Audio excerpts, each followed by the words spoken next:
Meio-dia 39 no estúdio do Extra Meio-Dia, nosso colunista Jean Abreu Machado. Hoje ele vai falar sobre algo que eu tenho certeza que vai interessar a todos que estão assistindo, porque todo mundo já teve enxaqueca. Boa tarde, doutor Jean, tudo bem? Boa tarde, Alessandro. Boa tarde a todos que nos acompanham no Extra Meio-Dia. É sempre um prazer estar aqui, às quartas-feiras.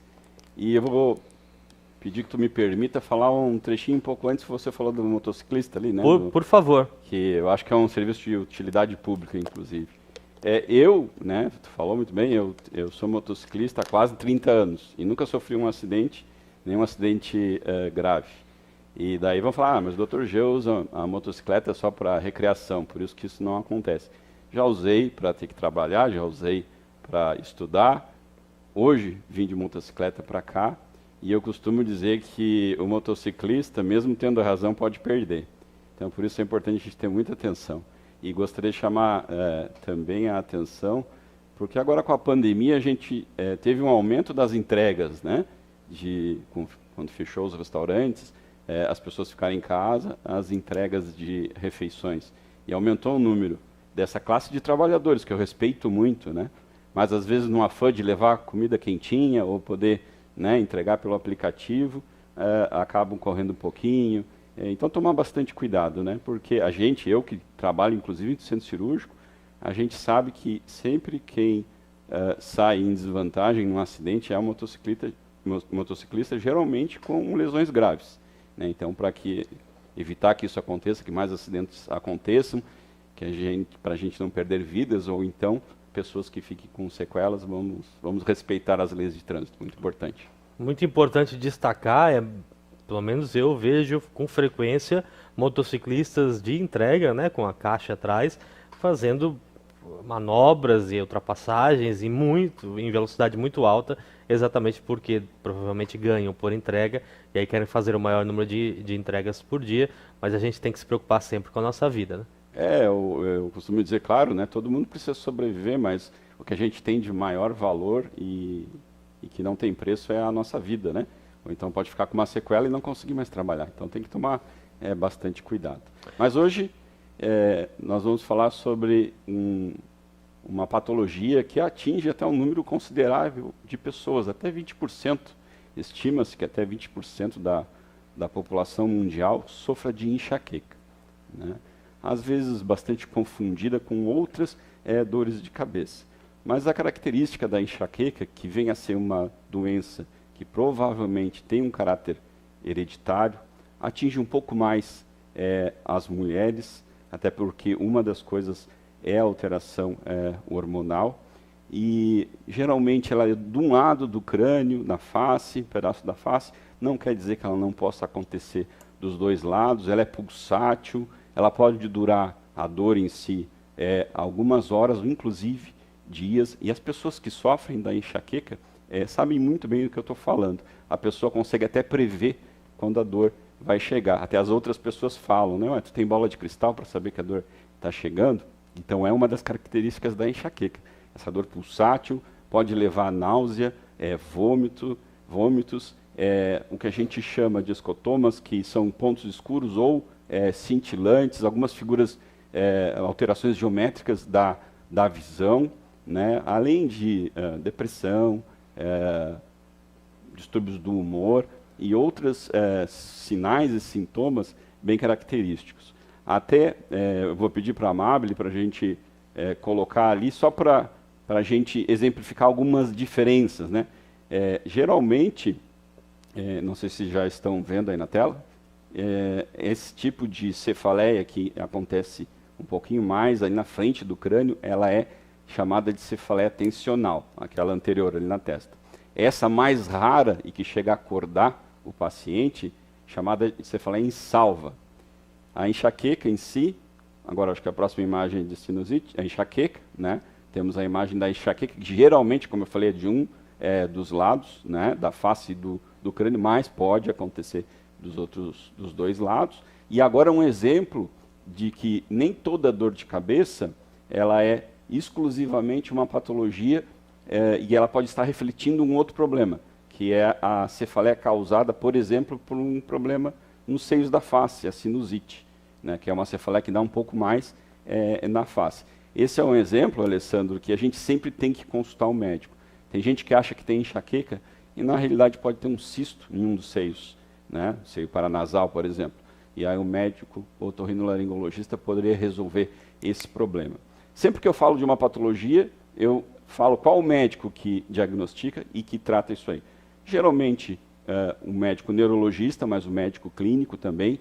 E como o diagnóstico da enxaqueca ele é puramente clínico, ou seja, não existe um exame de imagem que vai dizer você tem enxaqueca, não existe um exame de laboratório, os exames eles são usados para descartar outras possibilidades. Depois de feito o diagnóstico, começa o tratamento. E o tratamento visa fazer a redução das crises. E como eu falei ali que o paciente que tem enxaqueca, ele consegue prever, a enxaqueca geralmente é dividida em 4 fases, né? São os pródromos, ou seja, algumas alterações de humor, alteração, a pessoa sente desejo por uma comida específica, a pessoa já entende que ela está chegando. 1/3 das enxaquecas, elas são acompanhadas de aura, né? O que é a aura? A aura é aquilo que eu falei, aqueles sinais, sintomas visuais, no caso, sinais não, sintomas visuais que o paciente tem, esses pontos escuros, né, esses pontos luminosos, alterações geométricas da visão. A dor em si, que ela pode ser incapacitante, a ponto da pessoa parar no hospital, realmente. E depois, né, que a gente chama de pós-dromos, né, que depois da crise, que a pessoa pode ficar com depressão, insônia, distúrbios do humor, distúrbios também alimentares. Tá, mas o que leva a enxaqueca? Falei que é uma doença hereditária que a pessoa tem, mas o que acaba desencadeando a crise? Né? Falei ali, né, nas mulheres, então, alteração hormonal. Às vezes o tipo do anticoncepcional precisa ser trocado, por isso conversar com o ginecologista. Alimentos, hoje é o dia do miojo, você falou, dia né? do miojo. Então, alimentos muito salgados, né? O glutamato de monossódico, que eu acho que tem no miojo, se eu não me engano, ele é um vilão para desencadear a enxaqueca. Chocolate. A Dorilma Neves aqui está falando que ela deixou de comer salsicha porque descobriu que provocava enxaqueca nela. Dorilma, muito obrigado. Eu já esqueci, os embutidos, né? Os embutidos desencadeiam muito. Às vezes também alterações climáticas importantes, elas podem desencadear enxaqueca, e a gente vive falando de doença moderna, né? Estresse, falta de sono, tudo isso pode desencadear as crises. Inclusive, quero dar uma dica, Dorilma, né? Isso. Uma dica, assim, bem boa, para as pessoas que já têm o diagnóstico, né? Que já procuraram um médico, que sabem que tem enxaqueca, eu dou aquela dica do diário. Não é o diário que a gente, né, faz, ou que fazia antes na escola, mas é um diário assim, anotar tudo que você se alimentou hoje, as suas atividades, se passou por algum estresse, né? Isso aí vai te ajudar, porque caso a dor venha a surgir, você pode ver, olha, quando eu como chocolate, me dá enxaqueca. O álcool, né? Tem muitas pessoas que reclamam ao tomar vinho, ao tomar cerveja, que acabam desencadeando. Então essa dica é muito importante, porque você passa a evitar esse tipo de situação que vale levar a ter uma crise, né? Nem sempre ele passa por aqueles 4 estágios, pode ser que inicialmente já consiga debelar. E, é claro, existem medicações para o tratamento, mas sempre lembrando, não devemos nos automedicar. Isso é muito importante.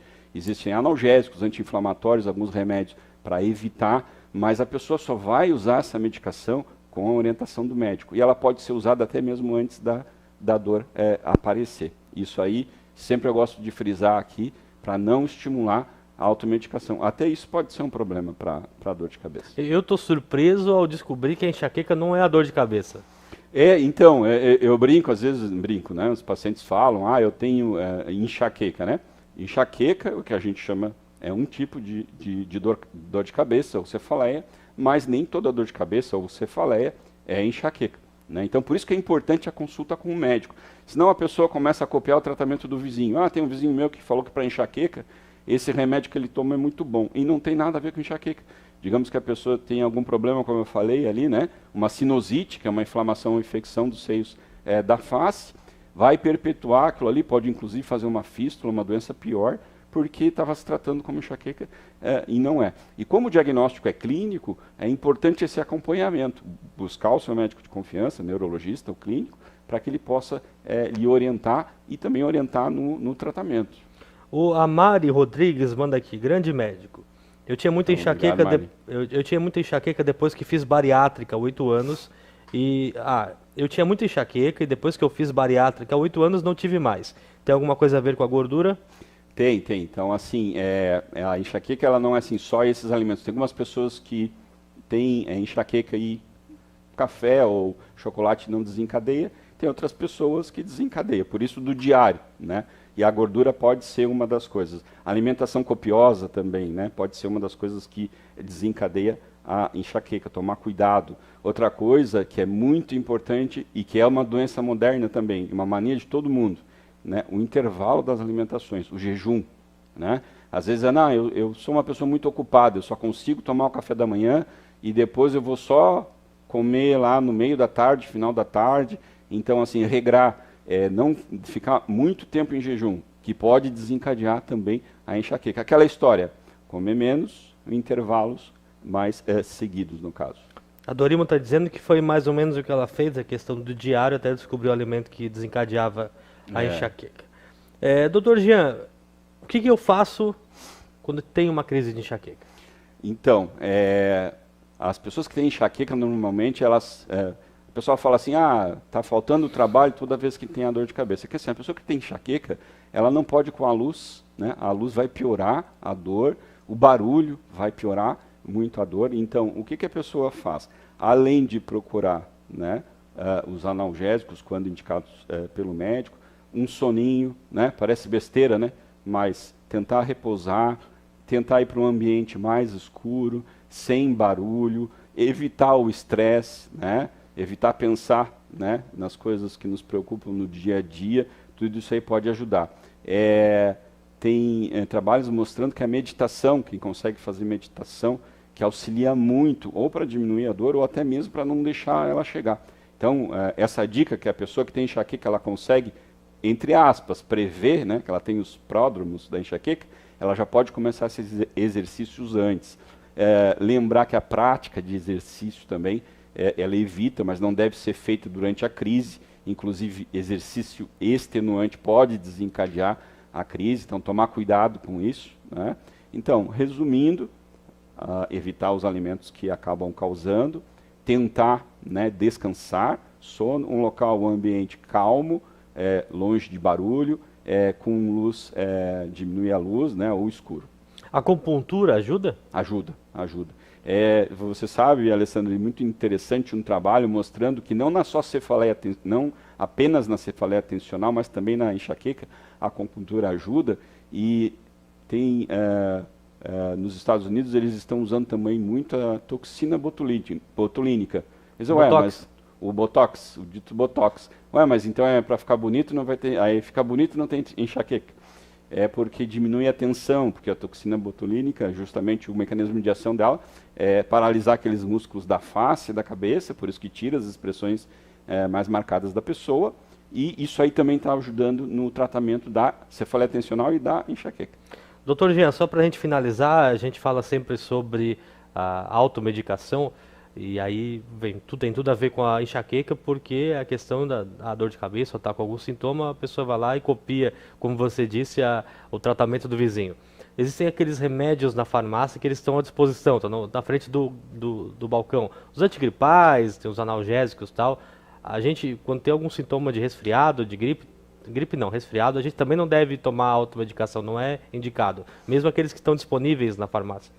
Então, é engraçado, até a minha esposa brinca comigo, né? Tu é médico, tu não toma remédio, tu evita tomar, né? É claro que existem algumas coisas que a gente tem que tomar até para evitar que a doença piore, né? Mas, para você ver, o abuso de analgésico, né? A lógica seria, se toma muito analgésico, não vai ter enxaqueca. Ao contrário, o abuso de analgésico pode gerar enxaqueca.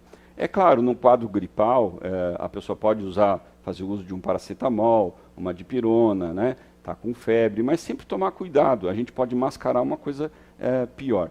Então, sempre que possível, buscar o aconselhamento do profissional, do médico, né? Então, para ele direcionar, às vezes a gente pode estar achando que está com uma gripe, está com uma doença um pouco mais grave. E para também exemplificar que a automedicação pode gerar doença. Doutor Jean, obrigado pela audiência. Bombando aqui de comentários. Que ótimo. A Yara também mandou um joinha. O assunto é interessante, importa a todo mundo, né? Não, sabe que eu fico muito feliz aqui no Extra Meio-Dia. No meu julgamento, eu acho que a população carece de informação na área da saúde e a gente tem que dar essa devolutiva para a população. É claro que essa não tem um objetivo que as pessoas se tratem, mas é que as pessoas se conheçam, né? E eu sempre falo, saúde se faz evitando doenças e não tratando. Ótimo. Se você tiver alguma dúvida, pode mandar para a gente no WhatsApp e nas redes sociais, que a gente encaminha para o Jean e ele aborda esses temas nas próximas edições. À disposição. Obrigado. Boa tarde e até a semana que vem. Boa tarde, Alessandro.